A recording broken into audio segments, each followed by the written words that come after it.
Europe Soir. De uma forma fraquejar? Não. For all Americans. Если да, dalle istituzioni.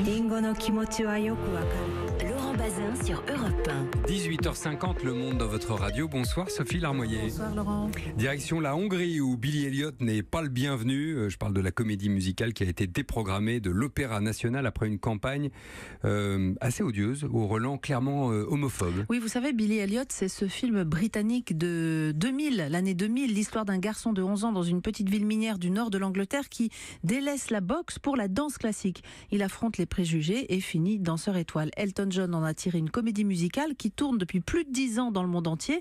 Et donc le spectacle était donné à Budapest.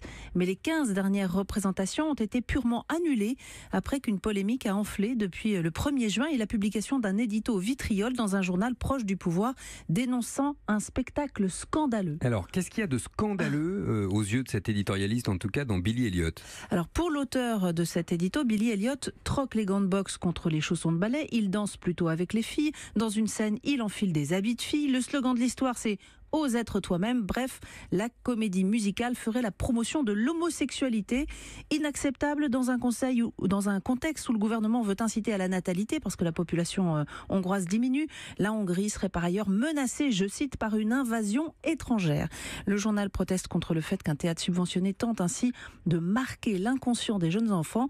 D'autres ont suivi sur le même ton et le directeur de l'opéra, d'ailleurs plutôt proche du Premier ministre Viktor Orban, a eu beau argumenter, demander avec ironie s'il fallait aussi interdire tous les ballets et Mozart et le Lac des Cygnes parce que Tchaïkovski était gay, puis finalement il a cédé, annulant 15 représentations. Il faut comprendre qu'il a subi des pressions. Il prétend que les ventes de billets s'écroulaient à cause de la polémique, mais un site indépendant d'information met en avant que le spectacle avait beaucoup de succès et que ces derniers jours encore il était difficile de réserver des places. Donc oui, la pression a dû être forte et au-delà de Billy Elliot, c'est une nouvelle offensive globale des conservateurs que subit le monde de la culture et de la recherche en Hongrie.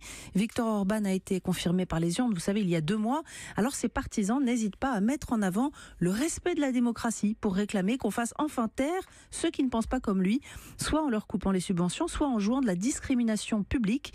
Il y a une semaine, un autre journal, le porte-voix d'Orban, publiait une liste de noms et de photos d'universitaires travaillant sur le thème du genre ou de l'homosexualité, leur reprochant de diffuser une idéologie contraire à la ligne du pouvoir en place. Et donc la campagne de Billy Elliot, ce serait un des actes, un des symboles de cette nouvelle offensive des conservateurs en Hongrie. Merci Sophie. On va aller en Espagne maintenant, l'Espagne qui fait face à ses fantômes depuis ce matin. Je parle des fantômes du franquisme en l'occurrence. Bonsoir Henri de la Guérie. Bonsoir Laurent. À Barcelone pour Europe 1. Le premier procès de ce qu'on appelle en Espagne les bébés volés vient de s'ouvrir. Un médecin comparaît pour avoir enlevé un enfant à sa mère à la naissance il y a presque 50 ans. Oui, les faits remontent à 1969. À sa naissance, Inès Madrigal est arrachée à sa mère biologique par Eduardo Vela, un gynécologue de la clinique privée San Ramón de Madrid. L'homme assis aujourd'hui sur le banc des accusés falsifie l'acte de naissance du nourrisson et le donne à une femme qui ne peut pas avoir d'enfant. À l'époque, celle-ci simule une grossesse puis se déclare comme la mère biologique. Inès Madrigal n'apprendra qu'en 2010 qu'elle a été adoptée frauduleusement. En lisant un article sur le scandale des bébés volés, elle découvre que sa clinique était l'un des centres du trafic de nourrissons. Face au juge, ce matin, le médecin, âgé de 85 ans, s'est montré peu bavard. Il n'a pas de souvenir d'avoir signé des actes de naissance. L'homme risque jusqu'à 11 ans de prison. Alors on comprend que c'est le sommet de l'iceberg en quelque sorte. Ce premier procès, ça veut dire qu'il y en aura d'autres ? Et écoutez, c'est en tout cas ce que les associations espèrent, car ce trafic a commencé au début de la dictature de Franco en 1939. Avec la complicité de l'Église catholique, des bébés de parents républicains se sont déclarés morts-nés, puis donnés à des couples stériles proches du régime.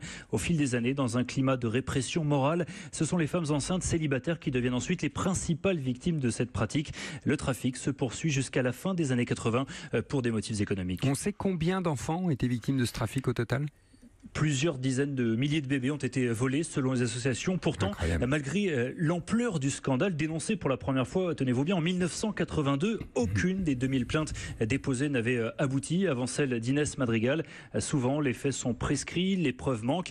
En réalité, la justice espagnole est extrêmement mal à l'aise face à cette affaire d'État. La société a d'ailleurs encore du mal à en parler, aussi étrange que ça paraisse.